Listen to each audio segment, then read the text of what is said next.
नमस्कार, मी कादंबरी जाधव आणि स्वागत आहे तुमच्या सर्वांचं माझ्या यूट्यूब चॅनलमध्ये. आत्ताच आपण सांख्ययोगमधील चौथा श्लोक पाहिला, त्याचं तात्पर्य स्पष्टीकरण पाहिलं, तर त्याच्यावरून काय लाईफ लेसन मिळतो ते या व्हिडिओमध्ये बघू.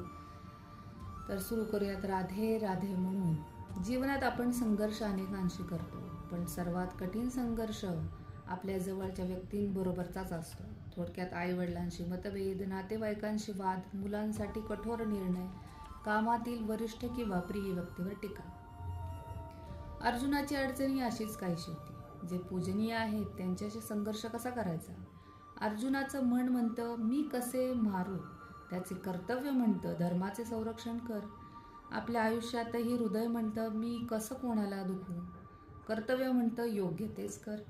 आणि यातूनच कळतं की भगवान अर्जुनाला हे समजायला भाग पाडत आहेत की कर्तव्य आणि भावना यात संतुलन ठेवणे आवश्यक आहे, ना की त्यात गुंतणे. पूजनीय व्यक्तींचा आदर करणे योग्य आहे, पण त्यांना चुकीसाठी समर्थन देणे हा आदर नाही. जवळची किंवा प्रिय व्यक्ती अन्याय करत असेल तर शांत राहणे हे पाप आहे. भावना न सोडता कर्तव्य दक्ष राहणे हीच गीतेची शिकवण आहे आणि यातच जीवनाचे सामर्थ्य आहे. तर हाच लाईफ लेसन मला या श्लोकावरून मिळाला. तुम्हाला कसा वाटला नक्की कळवा.